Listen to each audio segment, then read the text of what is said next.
Show us your tips, Daggy Beaver, with you to get stuck into Cox Plate Day.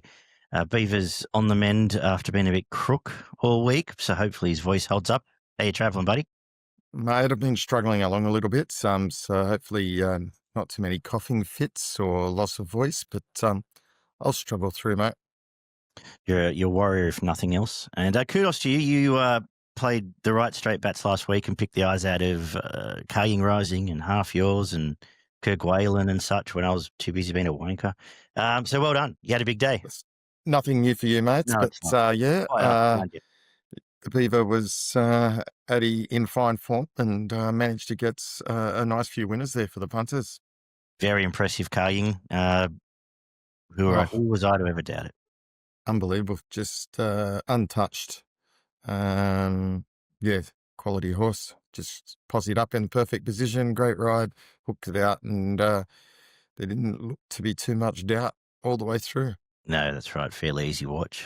For the backers, it managed to get, even money or better. So well done, everyone. And we soldier on to Cox Plate Day, which is an interesting, if not trickier, card than perhaps last week. Can't say I was particularly enamoured. The Cox Plate itself, I would call disappointing, but this is a wait for age ranks we have these days. We'll try and be cheery, actually, and get stuck into Moonee Valley. We've got Randwick to look at a bit later. Should be all right. No, the weather's looks pretty good down at Moonee Valley tonight. Of course, we're going to be 18 races deep by the time the Cox Plate comes around, which we'll get to later, but the rail's going to stand true. I think by the end of the day, we're fanning and the jockeys will be doing their best to find the best going. So as long as that's all in play, it should be, most horses should have as much chance as possible. We kick off with a 1,000-metre sprint and not an easy way to start the day. Beaver, do you want to open up? Yeah, I don't think it looks as hard as what you may think. I think the favourite, Tonkin, is the horse to beat here. It's drawn well here. Third up, it'll jump on speed, be hard to beat, and I think it'll be too quick for these. Only just got run down last start. I've got it on top, and clearly the one they have to beat. I ended up coming back to it because I went looking for Don't Hope Do, who I was lucky enough to back last start. And I thought gets the best run with so much pace here. I thought Red Hawk, Nick and Beast Mode will push forward, if not Philosopher as well. But then when you go and interrogate it, Tonkin started even money against it and beat it home by a few lengths. So it's on top. I don't think I think Zach Lloyd can be cleverer than engaging in too much pace, and it will be very hard to beat here. I thought Major Share is the swooper if they do overdo it. Tough little sprinter who is maybe a bit disregarded by the market around the $10 mark. The second is a 1,200-metre 3-odd race, as is the third. But I've gone a bit on a limb here because I've been a fan of Prince Tycoon since before it started. Gate beat it up Bad Luck beat it up in Queensland. Should be unbeaten, really. Troll was fine, but I'm starting to think it might be a little bit of a one-pace grinder, and I'm going to spec Virtual Illusion as well as the other Adelaide horse, Snow Mercy. I think the two swoopers might be in play here. Nice turns of foot. Cozy Gates, hopefully inside still good at this stage, and at around the $6 and $11 mark. I'm going to spec both of those, and I'll probably kick myself when Prince Tycoon wins. But that's why I was playing the second. What are you doing here, Beaver? Yeah, an interesting one here, Daggy. I thought the same. I was trying to sort of line these form up, and I thought there's a few you probably could spec here as well. I'm going to go number 9 Live. I thought that was a good win at its first start. Gets the inside gate here. It's not a cheap filly, so cost $500,000. And I think it can run really well. Swooped from last start, so I thought the only danger was where it would get to from the inside was a bit of my concern. And I thought Snow Mercy could run well as well, but I've gone Live on top. Snow Mercy, the hardest to beat. Beauty. The girls' version is up next for the fillies. Again, 3-year-olds, again, 1,200 metres, as I said. Who do you like here? Yeah, this was no easier here. Again, a really open race here. I narrowed it down to 2. I've gone for number 10, Proficient, on top from the Hayes stable. 1 start, 1 win. Was well in the market there. Did that quite comfortably first up. Only won by a short margin. I think he can run extremely well here. I've got it on top to run well, and I thought the main danger could come from Trey Magnificate from the Boston Young stable. Good first up win, plenty of excuses like second up, could return to form here. I've gone the same way. Proficient on top. I thought that was a tough debut, sitting outside lead there, and just camps on stardom here. I assume J-Mac's going to take to the lead, and thought a decent enough bet here. Looks a nice style of a filly, and I thought this race was up for grabs. I thought Showcap's win at the track and distance was pretty good, and his double figures as the danger. I went looking for Kajanga because I think Sydney form will stack up here. Gate 1 is now starting to leave me cold for the rest of the card, so against it, but obviously at $14, give it some thought. But I thought Proficient as well. I think this race is definitely out for grabs. Favourite was a bit plain its last couple, really. The fourth is a Group 2 for the fillies as well, and I can't be too excited about this. I put it down in market order. Salty Pearl on top. That was a pretty good run in the Guineas. Closing in on Apocalyptic and Co. From Enviable, who hasn't done a lot but has done it against some good horses in the likes of Apocalyptic and Attica before that. So I was with the market. I thought Stung one race, one win at 20s if you're looking for fresh blood. Did a pretty good job on debut, so that would be the exotic horse. But yeah, Salty Pearl, the grey, hardest to beat. What are you thinking? Yeah, I was a little bit skinny in the market at 6-4. Has been racing in the better class form. I've gone for number 6, Sunlit Serenade. Third up here from the McAvoy stable. Was steady first up, running some good closing splits at Sandown over the 1300, then stepped up to the 1600 at Seymour, and pretty much won as it liked there. I thought hitting the line nicely. I think there'll be further improvement there at $7. I got it on top. Main danger, Enviable. Beauty. The fifth is the JRA Cup. This is for the 2,040 metre handicap. Yes, it is. I didn't like this race. It's pretty ordinary. I put Casino 70 on top because I've been trying to make a case for it for a few races. It ran quite well last time out. Again, it's another one now where Gate 1 is a concern. Damien Lane seems to be drawn inside all day. Although we've given him a chance in every race so far. That run behind Wooten Verney was pretty good last time out at a price. It's on top. Point King, most interesting runner in the race. It's coming off a year off. I think it'll be a very good training performance to win this race, but the fact it's probably going to lead and has had a couple of trials in readiness, it is definitely good enough to win. So it will make it the danger. Surfer Kingsford probably leads if it doesn't, so being in the front in a race like this probably is never a bad thing. Third pick. What are you doing, Beaver? Yeah, mate, I think, as you stated, it's a bit of a horrible race, to be honest. I'm going to go for Point King just because I think it's potentially the best horse in the race here. I know it's coming off a long layoff, but in the right stable, in the market, this is an open field. I got it on top. But yeah, look, anything can win this is a bit of a lottery. Maybe the main danger could be Future History if it can reach its best form. Yeah. The 6, we stay at the 2040 metres and we go back to the girls here. What are you doing here in the Tesio Stakes? Yeah, I'm going to stick with She's a Hustler here. Looks, the top two seem to have to themselves here. I think She's a Hustler's a good horse. Look, took all before it last preparation. Hasn't finished worse than second in its 8 starts, winning 5. I think it's drawn okay, can posse up where it needs to here.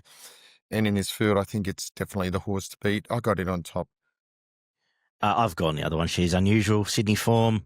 Smacks Nicosia last time out. Before that was close up behind Travolta when it was fresh and going very well. Should get a nice run. We'll push forward here and be very hard to beat.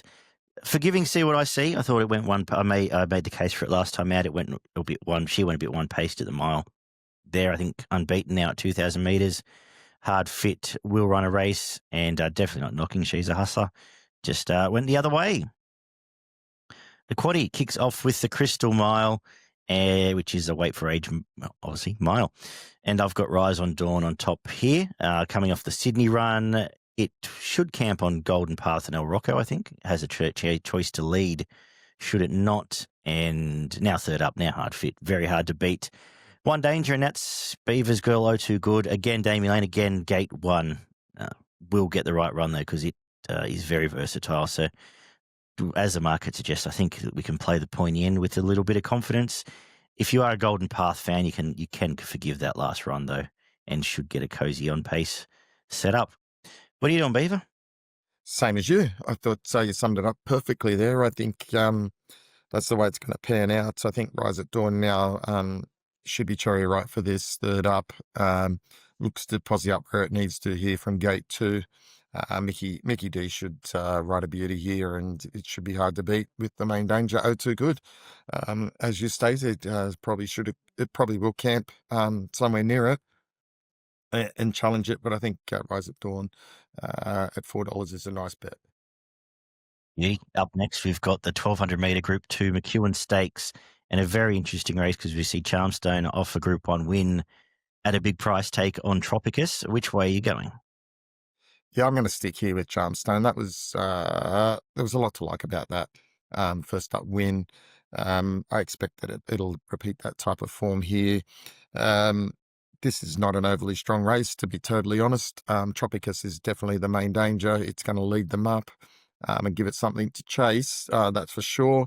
Only just got run down last start by Giga Kick, who is a quality animal. So the extra 100 here, I think, sort of leans towards Charmstone, and I think for that reason, you've got to have it on top. I've flipped them just on map basis that I think Tropicus was only grabbed by arguably the best sprinter in the land last time out when it returned to form. So did everything right before that and should lead this, I think, unless Jigsaw wants to go crazy. So I just think it's going to make Charmstone have to catch it off a perfect run in a Group 1. So 2 hopes for me. I don't like unless you like the setup, but I'll take the $5 around Tropicus and see if we can get out of that. The 9th is the Group 2 Vase, again over the 2,040 metres. And I have got Observer on top. I think it's too short because I think Options is a really nice horse and a line chaser. And this race, I'm putting on top because I think it's probably going to lead Observer because I can't find any pace at all apart from it. I think it's too short, $1.80. I think we get better. I'll see how the track's playing as to what I do with Options. They're the 2 hopes in the race. I'm not telling you much the market isn't. But I'm looking forward to seeing how Options goes because I think it then goes into the quick backup into the Derby the next week. And be very hard to beat. What are you thinking, Beaver? Yeah, I'm going the same way as you. I think that both those 2 hold the key here. I did think Observer seemed a little bit skinny for me. But having said that, I think it looks the obvious third up here. I think that's perfect for it. Yeah, there's a lot to like the way it's going, and I think it's been building for this race. And for that reason, I think you've got to have it on top. But I do agree with your Options is a real line chaser. It's probably from 12 is going to have to go back to last year. Yeah. And I think be interesting to see how it's finishing off for the Derby. And Observer can probably posse up a little bit closer and might have to give it a start, which might be too much. So Observer on top for me. Beauty. And the last, race 10, is the feature, the Wait for Age Cox Plate, 2,040 metres again. The last time we see the Cox Plate run at Moonee Valley in the current configuration. Do you have a favourite Cox Plate memory, Beaver? Question without notice. Might and Power, mate, for me.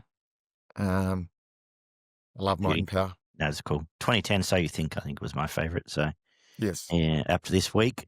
And, well, we got a nice result out of Sir Dragonet and Lagresso a few years in a row there, which was quite nice recently in terms of the show. But anyway, this year it is an interesting race. We've got no pace in it.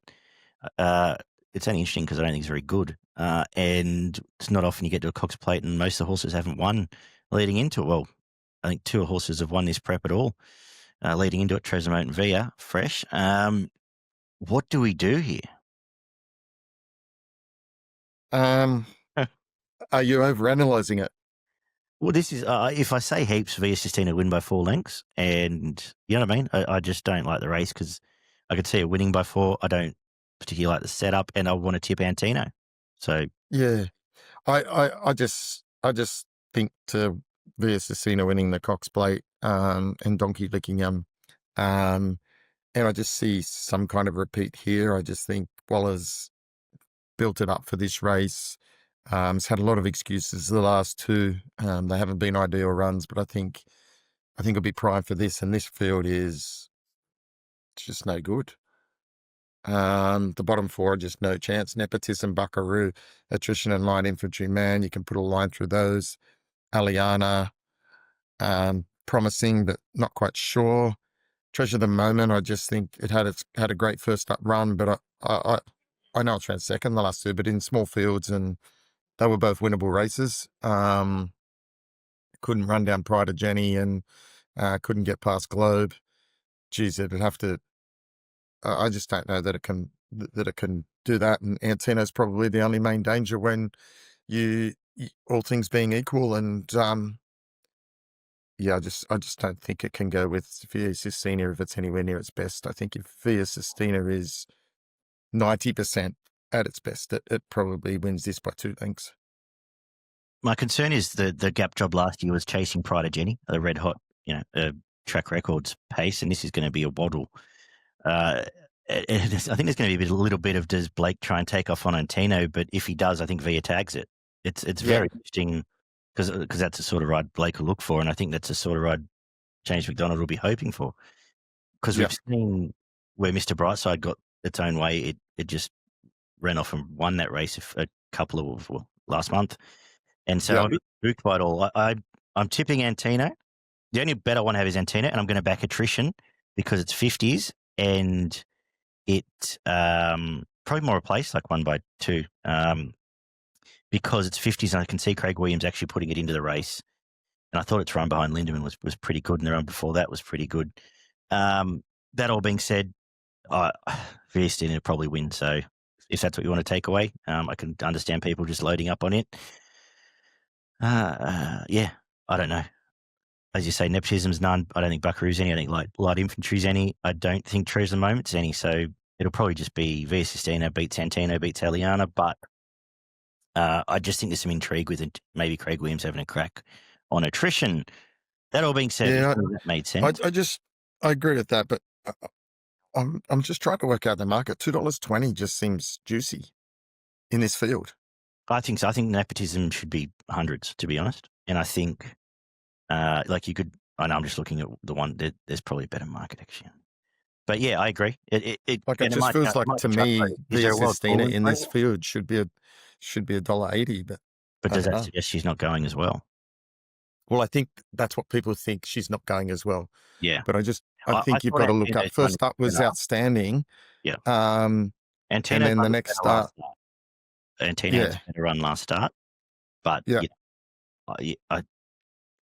think I'm now, especially after last week, I don't want to overanalyze it really. Yeah, 100%. It's still, you can get $250 exchange if you're interested. Thank you. All right. 450 there is Antino, and Attrition still 50s. Nepotism is 20 plus. Anyway, that's enough of that. What is your quaddie on Cox Plate Day, and will it pay anything?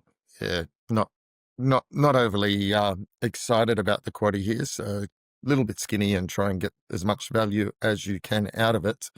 Probably the first legs is your best chance. So in the first leg, race 7, I'm going number 1, Pinstriped, number 4, Rise at Dawn, number 7, Von Hawk, and number 8, O2 Good.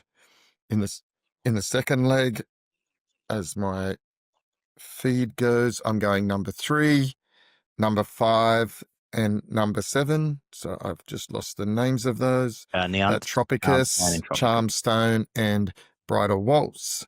In the third leg, just picking Observer and Options. They're the only 2 I can see winning, and finishing off with Via Sistina and Antino. Beauty. What's your best in value on a card that actually I struggled to find either? Yep, my best bet is race 10, number 6, Via Sistina. I think we can load up on that. And my value is race 4, number 6, Sunlit Serenade. But I'm pretty confident the back half of the races at Moonee Valley we can do quite well out of. I've made Tropicus my best, race 8, number 3, because I've managed to jump at shadows in every other race. And race 6, number 4, See What I See, just because she's double figures. I think she can bounce back and run well there. Very quickly, a couple for Friday night at Moonee Valley before we get to Randwick. Race 4, number 1, My Temptation will run well. And race 7, number 2, Braden Star, I think is over the odds at $8. Did you have a look at the Friday at all? Just on mute, sorry, mate. No, is he? The answer is no, mate. Okay. I have not done Friday's form yet. Righto. Let's get to Randwick. We've got a bit on Friday night anyway. The rail goes to 7 meters. Yes, we should mention it. It was Daggy's birthday yesterday, everyone. So happy birthday to Daggy, and a few beverages this evening. Thank you, sir. I will soldier on in my old age. Yes. We get to Randwick. It's Got to showing. pay some of this. I know it is. It's feeling too. The rail 7 from the thousands of the winning post, 5 meters a remainder. I suggest you don't want to be. It'll be similar to last month. You probably want to be 1-1, not too far from the pace. Be first in that sort of 8 meter lane. We kick off with the 2-year-olds, 1,000 meters, Cox Plate here. And what are your thoughts in the first as I bring up the market? Just hit that microphone. Very much, just so my coughing fits don't annoy anyone. With all the unraced brigade here, hard to get a line through it, as we know. I'm going for the favourite Defensemen. Wasn't a cheap purchase. Has trialled nicely, quickened up nicely in that trial, and won quite convincingly. I think if it can reproduce its trial form, it's the on-topper. Yeah, I was in order of the market as well. Defensemen on top, for the reasons you say. I thought the Pearl of Dubai's trials were nice. Main Danger and Green Kirk will lead from gate 1, which puts it in the picture. But $1.4 million cod, I think there's going to be some intent here of late. Waller's managed to get that right on a Saturday. With the 2-year-olds, the mile is up next. It's a highway handicap, 1,200 meters.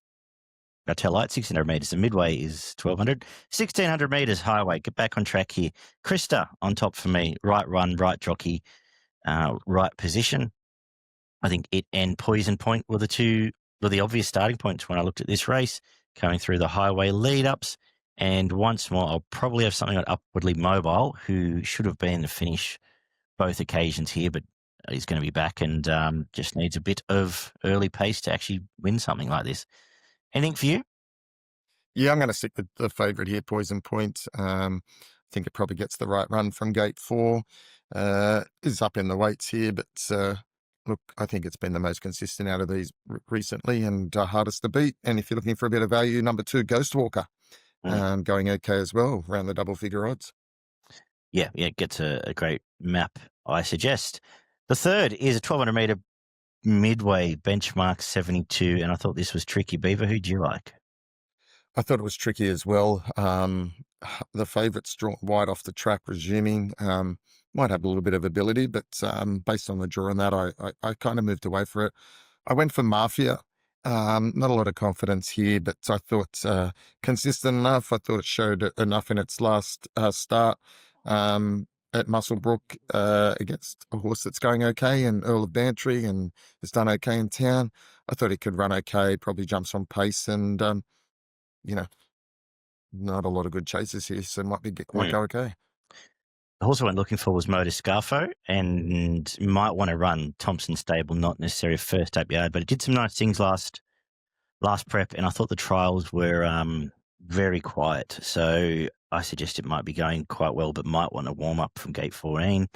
All those Oakfield horses just are the same in my head, so I didn't know what to do with it, but they did think enough of Oakfield Jupiter to take it to the Denise's Joy last start. I thought Amaretto Bo might be a worthwhile ticket, $18 rolling over there. We'll drag those two I just mentioned across and probably lead. You're getting 20-1 there.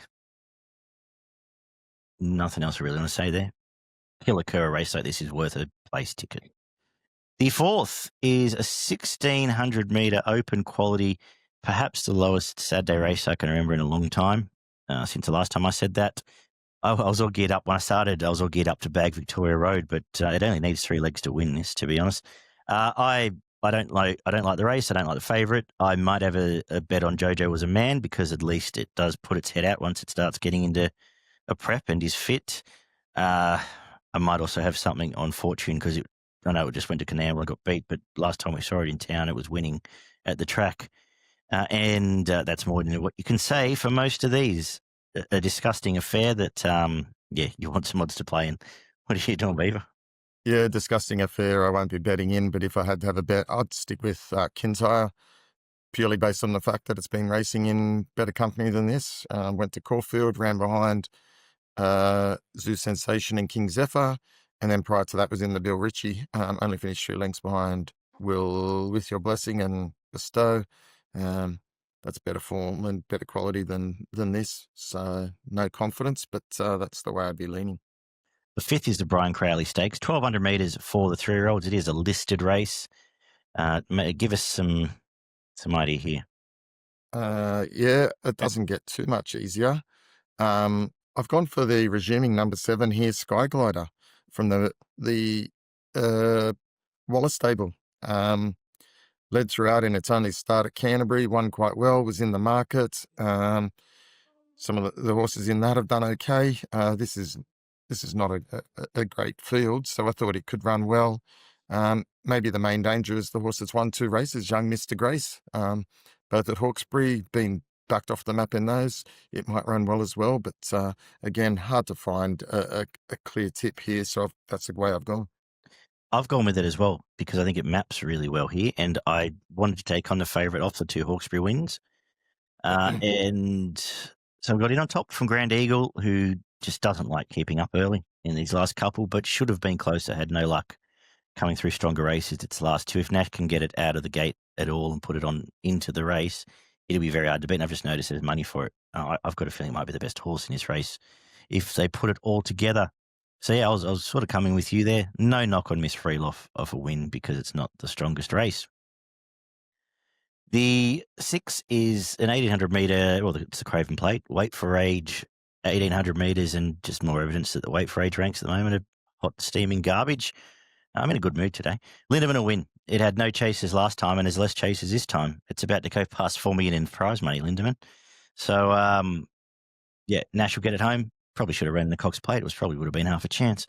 What, yeah, anything else to talk about? No, it's not a bad point you make there, the way it's going. Could have led, could have probably got its own way in front in the Cox Plate and probably may have taken some catching. So you make a very valid point here, but I think he'll be winning this quite comfortably. There's absolute zero in this. Skinny, but money in the bank. Yeah, I just back it. Don't think and bet in this one. The 7th Yeah, that's right. is the Calendar Presnell, 1,600 metres for the 3-year-olds. There's a little bit of thinking going on here. Who'd you find? Yeah, there is a little bit of thinking here because it's hard to know how well Rivellino is going. Yeah, I gave up. Yeah, that was the bit that I was really struggling with because I'm looking at it going, if it's at what appeared to be its best, it probably wins this race. But I'm like, is its form as good as... It should have finished closer in the Guineas, but I don't know what that means. You know what I mean? Like it was unlucky, and yeah. So, but what does that mean? And that's why it's $2.30 here, I guess, which seems a bit skinny here, but probably the others might be a bit skinny as well. I've gone for Ruination, just on the price and on the fact that it seems to be going better. It was a good run behind Attica last start. I thought that was pretty good, and won 2 nice races at Newcastle. 1,600 suits, gets a good draw. Rivellino's on the inside. I might need a little bit of luck. I'm just going that might get a bit of a break on it here and be too hard to catch. So Ruination for me. I liked it more when the market was a bit when we had a couple extras in it because I wanted to back Ohope and I wanted to back Ruination.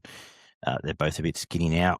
I'm with you. I'm with Ruination as well. Ran into a bloody good horse last time out in Attica and should get the right run here from Ohope, who was a nice win, and we're going to see some form around it in a couple of races throughout the afternoon.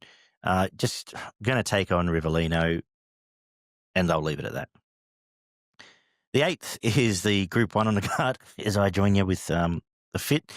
Champion Stakes, 2,000 metres here, and I mentioned a bloody good horse. I'm going to tip it here. Attica, that was a huge win at the track. Rounded them up pretty comfortably, and as I said, I've got a bit of an opinion of Ruination, as I just tipped it. As long as Shangri-La Boy doesn't get its complete own way, I think it'll win this. There's essentially 2.5 hopes because I'm giving San Giovanni half a hope for the quaddie, but I'm going to go Attica from Shangri-La Boy. Problem is they're both going to be at opposite ends of the map, I think. So I'll take a good ride from Hippo to get there, but I'm just going on the fact I think this is a very nice animal. What are you doing, Beaver? Yeah, I think they're both very nice animals, to be honest. That's fair. And I was all over Attica last start. I just think the way the race is going to pan out, I think it's just going to be giving Shangri-La Boy too much start. Yep. And for that reason, I've got Shangri-La Boy at top. I think it jumps where it needs to from gate 2, probably controls the race. It's got the right jockey here. Hieronymus is probably going to be back last here, coming from 13. Look, it's going to, at the 400, 300, it's going to be steaming down the outside. A lot will depend how strong a 2000 Shangri-La Boy runs out. But I suspect it's hard fit and going to be hard to beat. So I've got it on top to win. But Attica, yeah, 100% the main danger. The 9th is the $2 million invitation, 1,400 metres for the girls. Who do you like here? Yeah, I'm going to stick with Miss Rumbini here. I think its form speaks for itself. Was unlucky to what was late scratching last start. I think it can run well here. I think it'll get the right draw. It's got the right run from the right draw here. Again, I don't think there's a lot of depth to this race, and I think it's possibly the best horse in this race, barring Manal. It'll be hard to beat. And Steffi Magnetica can always show up. She was probably just ran out of a bit of fitness first up behind Manal. I think it'll be hugely improved by that. I think those three hold the key. I know Gangster Granny won last start, but that just fell in. I think from gate 11 it's going to have to do a bit of work. So I think the other three hold the key, but Miss Rumbini for me. I'm going to go with Manal off 2 back-to-back wins. Gets a right, purely because it gets the best run, I think. 1, 2. I've gone 2, 1, 3. Just flipping around. I think, as you said, Steffi, Bjorn will have this wound up. It's gone back controlled since that first up run, and this is a $2 million race. And Bjorn loves picking these out. So, 2 from 1, and Miss Rubini definitely live chance. We'll come home with the 5 Diamonds prelude, and I'll finally put some clarity in this show. I think Transatlantic will piss in. It was a good win last time out. It can either lead this or camp off Le Vampire if it wants to go crazy, and there are no dangers. I think Cafe Millennium will flush home into a place, but gate 15, hopefully then catch a very good Group 1 winning horse. Going to be up against it. So 1 hope for me, best of the day, Transatlantic in the last. What are you doing? Yeah, looks too good for all the reasons you state. Clear on top for me. Gate 4 is perfect. Tommy Berry rode a bag yesterday, and I think it can finish the day off for us positively here. So hopefully the price holds up, and you can double your money in the last. Very good. The quaddie at Randwick, I'm going to go first leg, 1, 2, and 4, which is Rivellino, I Hope Ruination. Second leg will go 1, 2, 3, and 4. Attica, Shangri-La Boy, San Giovanni, Officiate. Third leg, 1, 2, 3. Steffi, Manal, and Miss Rumbini. Actually, throw Monty Supreme in there if you want an extra, and because we've got a little bit to play with. In the last, 1 Transatlantic, 5 General Salute going okay in his Sydney form, and 9 Cafe Millennium. But if you want to go 1 out with number 1, do your best. It is my best. Race 10, number 1. My value, race 3, number 11, Amaretto Bo. Getting control of the midway can give you a sight. What are you doing for your best and value?